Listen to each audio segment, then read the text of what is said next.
Comment pourrais-je me détacher de ce que je n'ai pas encore vécu?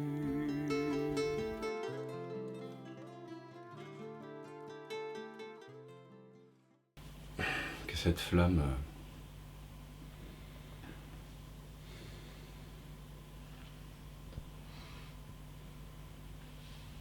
brûle avec encore plus d'intensité.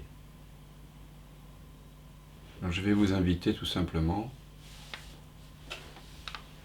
à une petite pratique, puisqu'il y avait eu une question avant le satsang. Michel m'a demandé, j'aimerais que tu nous amènes dans le neti-neti. Vous savez, le neti-neti, c'est justement une voie de détachement, c'est une voie, ou je préfère dire de discrimination, mais toute voie spirituelle authentique, c'est une voie de discrimination entre l'irréel et le réel. Et tu m'as posé la question de l'outil, et c'est un des jeux de révélation. Je vais appeler ça un jeu de révélation parce qu'ici, nous ne faisons pas de pratiques pour devenir autre chose que ce que nous sommes déjà. Toute pratique que nous pourrions faire ici, et dans le stage de 9 jours, pour ceux qui voudraient participer, ce ne sont que des modalités pour rentrer à la maison, pour reconnaître donc ce qui est déjà là, pour reconnaître qu'il n'y a pas de chemin. D'accord ? Et cette petite pratique m'a été inspirée par l'enseignement de Nagarjuna, qui est justement un bouddhiste du IIIe siècle, qui, lorsque le bouddhisme commence à se scléroser dans les concepts, comme toute religion, comme toute voie qui n'est plus, on va dire, vivifiée par quelqu'un qui reconnaît sa vraie nature, c'est ça, hein, l'institution, au départ, elle est vivifiée par quelqu'un, dit-on, qui est éveillé, même si c'est un terme inapproprié, mais bon, il faut bien utiliser des mots. Au bout d'un moment, voilà, il y a des gens qui sont... il y a plein de gens qui attendaient dans la salle d'attente. Donc, je salue vous tous là qui étiez dans la salle d'attente. Je suis désolé, mais je ne vous ai pas vu arriver. Donc, on va faire une petite pratique de neti-neti, comme je disais, qui m'a été inspiré de l'enseignement de Nagarjuna, qui est un bouddhiste du IIIe siècle et qui a mis un coup de pied dans la fourmilière des concepts bouddhistes, et qui nous invite à la voie du milieu. D'accord ? La voie du milieu, c'est pas du tout genre je fais un compromis entre les polarités, hein, du bien et du mal, de l'intelligent et de la stupidité, du grand et du petit. Non. Et on se rencontre au milieu. Non, non, c'est pas une moyenne. La voie du milieu, c'est reconnaître ce en quoi les pôles de dualité ont émergé. D'accord ? C'est reconnaître votre vraie nature, finalement. Et donc, cette petite pratique-là vous demande particulièrement d'être attentif à la première phrase, qui est sans faire référence à la pensée, ni à la mémoire, ni à l'imaginaire. Donc il n'y a plus de référence. Le référentiel, votre référentiel habituel est absent. Et je vais vous poser 3 questions, et vous verrez bien où le questionnement qui est pour vous-même, hein, parce que ici vous êtes votre propre autorité, vous amènera. Donc si vous ne faites pas référence à la mémoire ni à la pensée, est-ce que vous êtes une femme ?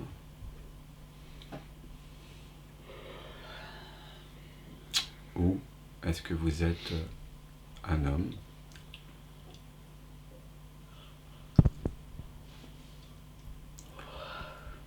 Ou encore, sait-on jamais, si vous ne faites pas référence bien sûr à la mémoire, ni à la pensée, ni l'un ni l'autre.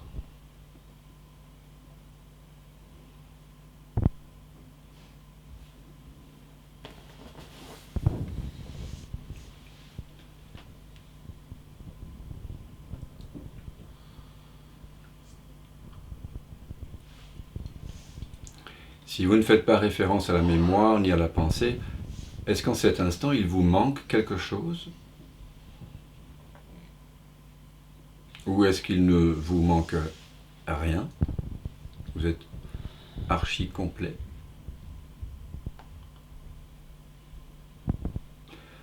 ou encore sans faire référence à la mémoire, ni à la pensée, ni l'un ni l'autre.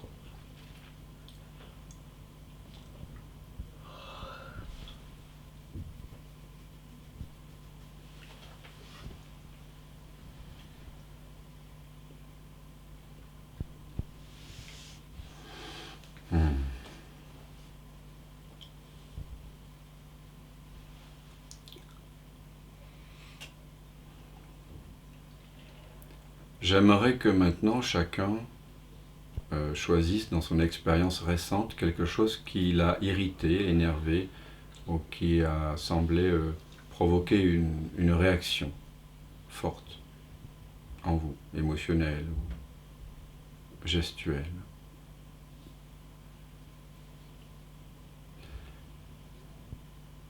Maintenant que vous avez trouvé cette expérience, il y en a une, posez-vous la question, si je ne fais pas référence à la mémoire, ni à la pensée, ni à l'imaginaire, est-ce que ceci, cette réaction a de l'importance? Ou est-ce que ça n'a aucune importance?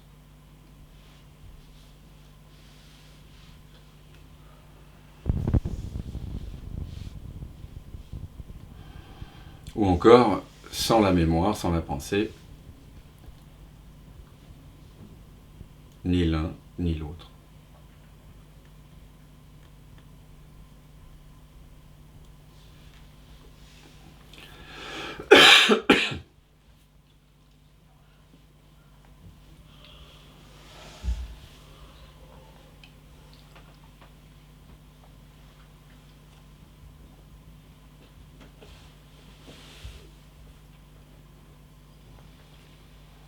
Si vous ne faites pas référence à la mémoire ni à la pensée, est-ce que vous savez ce qui est bien pour vous, pour les autres, pour le monde?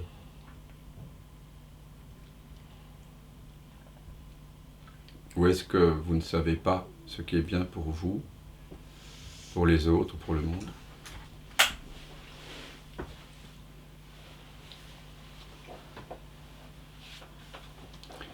Ou encore, si vous ne faites pas référence bien sûr à la mémoire, ni à la pensée, ni aux émotions, ni l'un ni l'autre.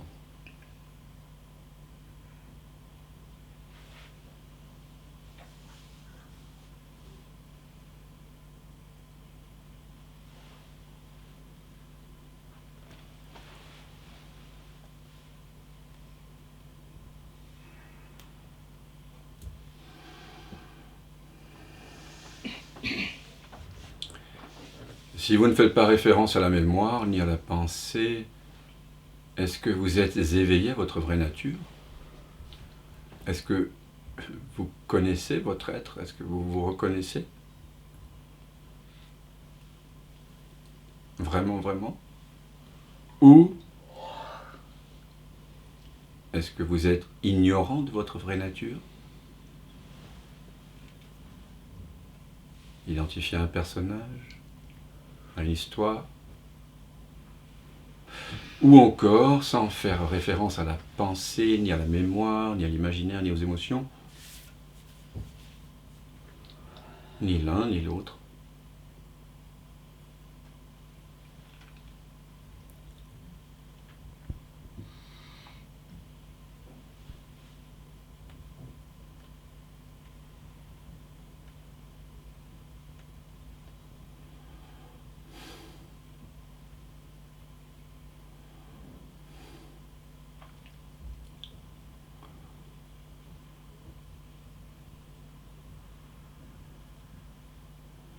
Le troisième patriarche du Chan en Chine disait déjà « La grande voie, c'est-à-dire l'éveil, est aisée pour celui qui est sans préférence. » Et les plus sages d'entre vous auraient reconnu le parfum de l'éternel maintenant dans le ni l'un ni l'autre. Le parfum de votre vraie nature. Voilà, c'est par là. C'est par là que Alors peut-être pour certains, il y avait, et c'est pour ça que j'aime pratiquer le neti-neti ou inviter à cette pratique par ce questionnement-ci, au lieu de le faire comme le préconise la tradition de l'Advaita Vedanta à travers Shankara et d'autres. Vous aurez peut-être senti dans la première ou la deuxième question une petite attraction pour un ou deux des pôles. Et ça, c'est très intéressant. Parce que ça montre l'attachement au niveau sensoriel, au niveau tactile. Il y a une contraction ou un désir pour un des deux pôles. Et puis quand arrive la troisième proposition, qui est franchement très honnête, sans la mémoire, c'est toujours ni l'un ni l'autre, bien évidemment. Si vous consentez à la vérité, le détachement a lieu, mais il a lieu en intégrant, si je puis dire, en incluant l'apparent mouvement vers l'un ou l'autre dans les deux premières propositions. Donc l'ego, entre guillemets, est inclus, mais il est transcendé, mais pas comme on le fait traditionnellement et que vous retrouverez dans le fameux poème du Nirvana Shatkam attribué à Shankara, où on dit je ne suis pas ceci, pas cela, je ne suis pas le corps, je ne suis pas les sensations. Et après il finit chaque strophe en disant sous forme de béatitude je suis conscient et de conscience, je suis Shiva, je suis Shiva. Bon, on peut faire le neti-neti comme ça, moi je préfère comme ça parce que ça donne à sentir l'attachement réellement tel qu'il se présente dans le corps. Et ce dont il est le plus difficile de se détacher, c'est pas des croyances, c'est détachement au corps. Voilà, détachement au corps, c'est-à-dire l'impression qu'une telle croyance a laissé après avoir été réitérée pendant des décennies sous forme énergétique dans le corps. Ça, c'est une autre paire de manches. Tu peux répéter ? Je disais que si tu pratiques le neti-neti en simplement reconnaissant que tu n'es pas la famille, tu n'es pas le corps, tu n'es pas ton pays, ça a un côté un peu plus intellectuel, tu vois. Et c'est important. C'est une compréhension qui peut souvent être un peu une compréhension de surface. Or, ce dont il est très difficile de se détacher, ce n'est pas une croyance. On peut vite faire comprendre à l'individu de bonne volonté, un petit peu intelligent, qu'il n'est pas ses croyances, qu'il n'est pas ses pensées. Mais ça ne mettra pas forcément fin à la réactivité individuelle et égocentrique.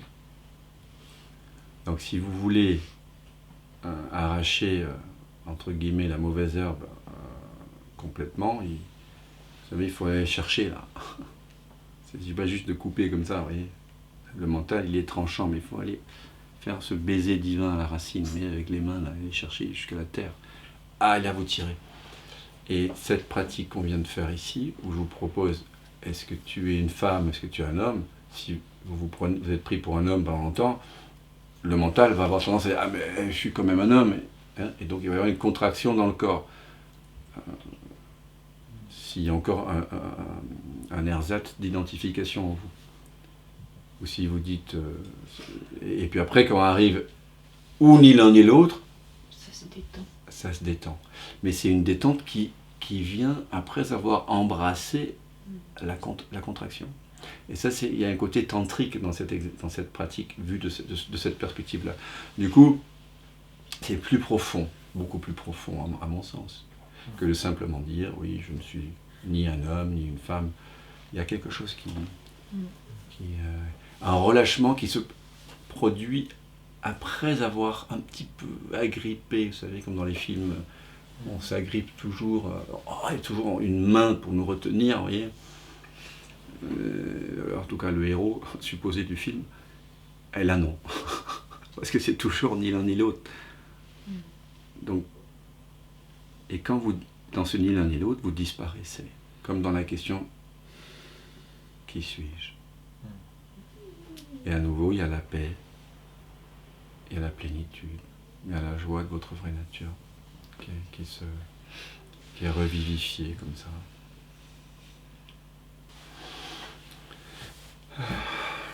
Je pensais que j'allais pas beaucoup parler ce soir.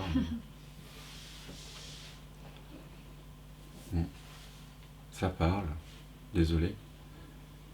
Mais s'il y a une dernière question, ou quelqu'un qui a envie de partager, c'est bienvenu. Sinon, on peut juste rester avec ce baiser divin.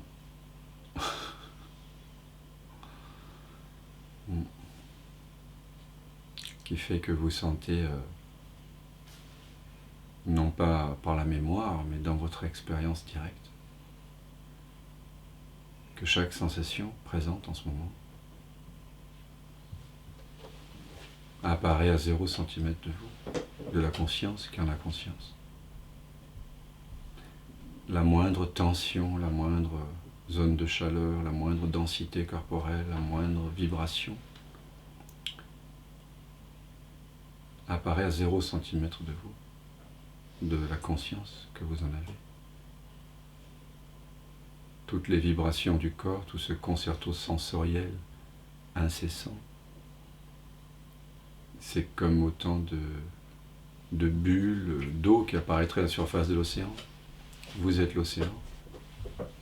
C'est comme des courants qui apparaîtraient au sein de l'océan. Mais vous êtes déjà l'océan. Donc il y a une intimité avec la douleur, avec la brûlure, avec l'émotion, avec le désir. Même le désir d'autre chose, vous pouvez le goûter à 0 cm. Le désir n'est jamais un problème. Même le désir d'autre chose, il suffit de le sentir, de voir qu'il apparaît à 0 cm.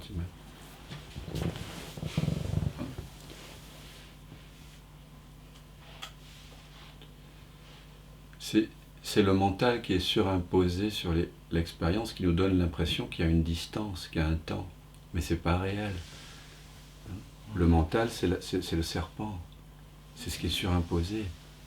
Le baiser divin, c'est direct, c'est là, c'est maintenant. Waouh!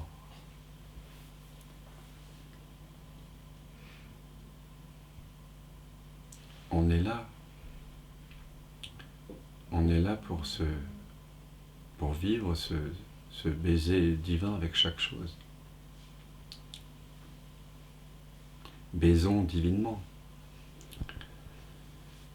Soyons conscients de cette supercherie qui nous fait croire que la sensation apparaît dans la bouche, que le parfum là, apparaît dans le nez, le son apparaît dans les oreilles, les pensées dans le cerveau, la table elle est là-bas.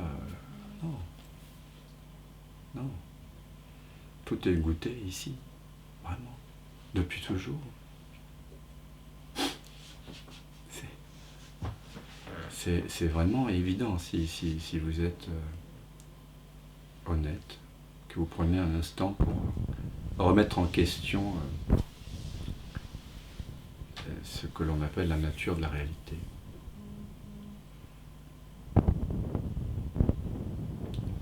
Les pensées aussi, elles apparaissent à 0 cm. Donc, les situations entre guillemets positives ou entre guillemets négatives apparaissent à 0 cm. Donc, les pensées dites négatives ou positives apparaissent toujours à 0 cm. Donc, tout est occasion pour goûter le baiser divin.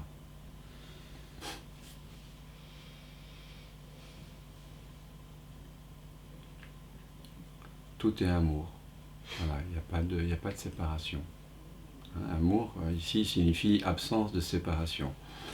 Donc on peut goûter la douceur dans l'amertume dont tu parlais tout à l'heure. Voilà. Et aussi dans la confusion, dans le doute, dans le questionnement, dans la réponse, dans le je sais, dans le je ne sais pas.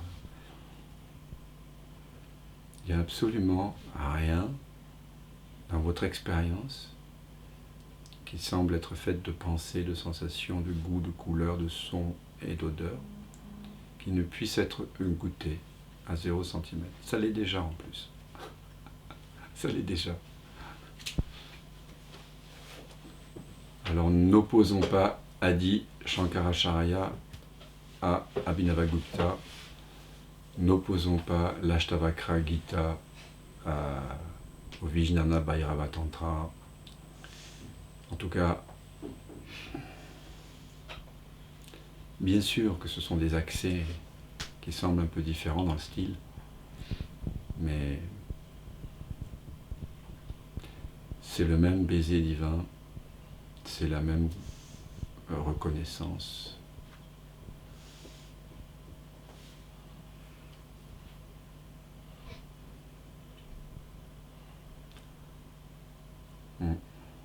On va tâcher de pas s'en souvenir, parce qu'il n'y a rien de quoi se souvenir, mais en faisant un petit peu de musique tout à l'heure, parce qu'il y a un très bon guitariste, un excellent pianiste, un joueur de DJ, un saxophoniste. Et des chœurs. Et des chœurs, voilà. Le chœur des femmes. Et notre stenteur. Oui. Tu joues d'un instrument, Claire? Non? J'ai démarré le piano, mais on ne peut pas dire que je joue d'un instrument. Tu feras un 4 mains avec Alex. Bon. Je ne crois pas. Merci à chacun. Je vous souhaite à tous une belle soirée. Et si jamais vous passez par Paris, vous êtes bienvenus pour participer au satsang. C'est sympa de se rencontrer en présentiel. C'est toujours un peu différent, un peu plus intense. Je viens de passer un beau week-end avec des amis en Belgique et bientôt il y aura un stage de 9 jours qui est plein après Noël. Là. Donc si vous êtes intéressé par le stage de 9 jours, vous pouvez me contacter au printemps, voilà, il y en aura. Il y en a un qui est prévu du 12 au 20 juillet chez Mélissa là, qui est parmi nous et que je salue chaleureusement. Voilà.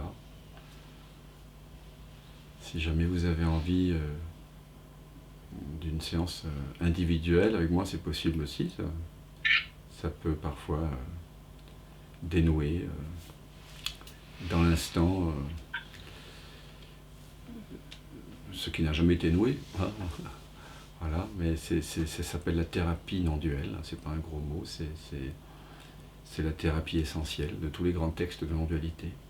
C'est prendre soin de l'être. Et je me suis très tôt rendu compte que la souffrance ne venait pas du monde.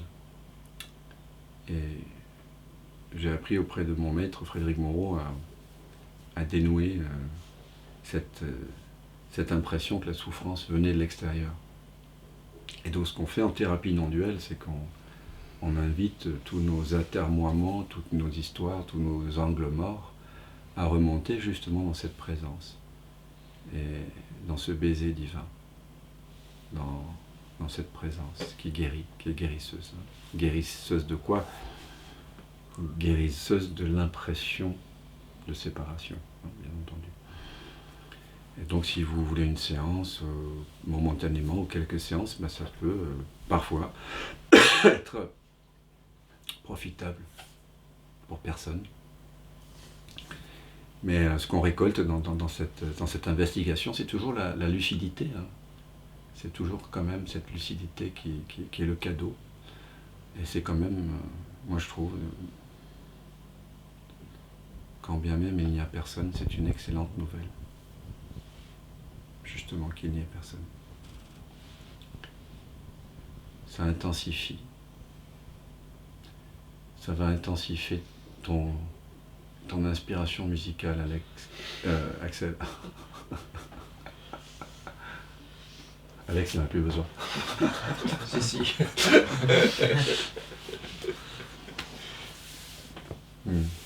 Bah écoutez, nous on continue ici, sous forme festive et auberge espagnole. Donc, très belle soirée à tous. Et Merci, bonsoir. à maintenant. À vous aussi. Merci. Au revoir, Joël. Au revoir. Merci beaucoup Dan. Merci Salut, les Maxime. amis. Bonne soirée. Salut, Mirella. Merci. Bonne soirée, Dan. Bisous, bisous. Bisous à tous. Paola, Christiane et vous tous. Merci Dan. À bientôt. Merci. Salut, Jacqueline. À bientôt. À bientôt. Sans doute. À maintenant, ça c'est sûr.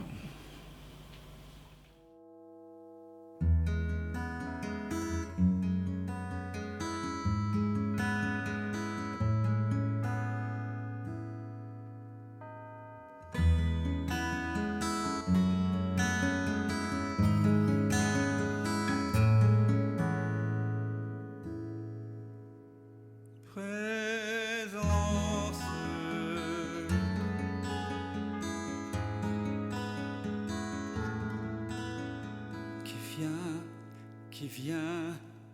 qui vient de l'absence,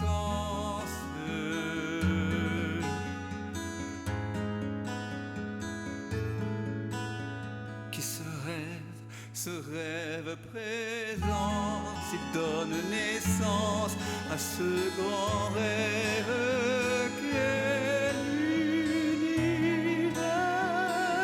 et que l'on nomme la vie. Mais la vie, c'est quoi? C'est quoi? La vie n'est que danse, évidence de l'unique présence, et tout prend naissance en toi qui jamais ne commence.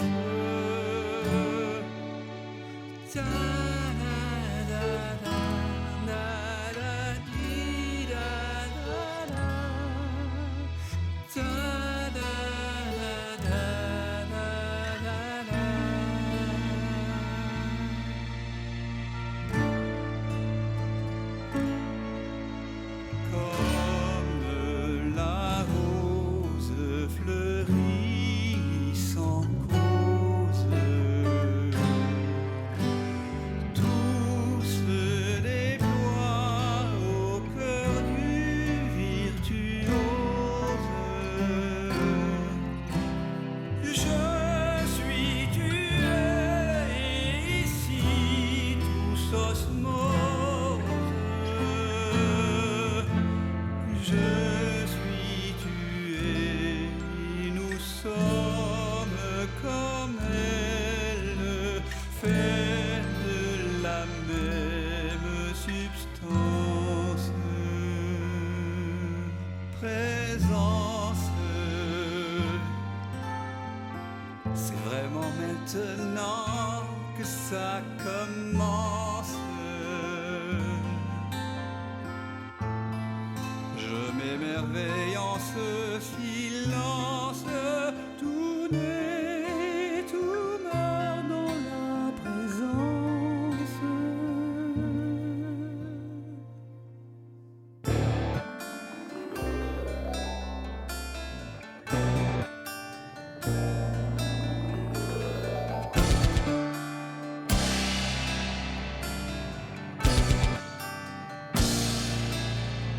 Présence,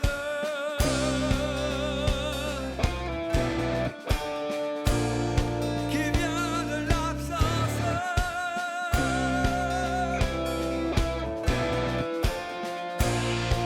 ici commence la danse.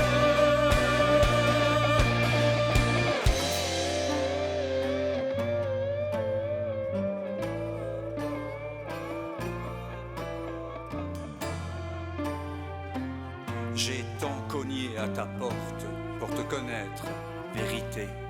J'ai frôlé folie, j'ai cogné jusqu'au sang.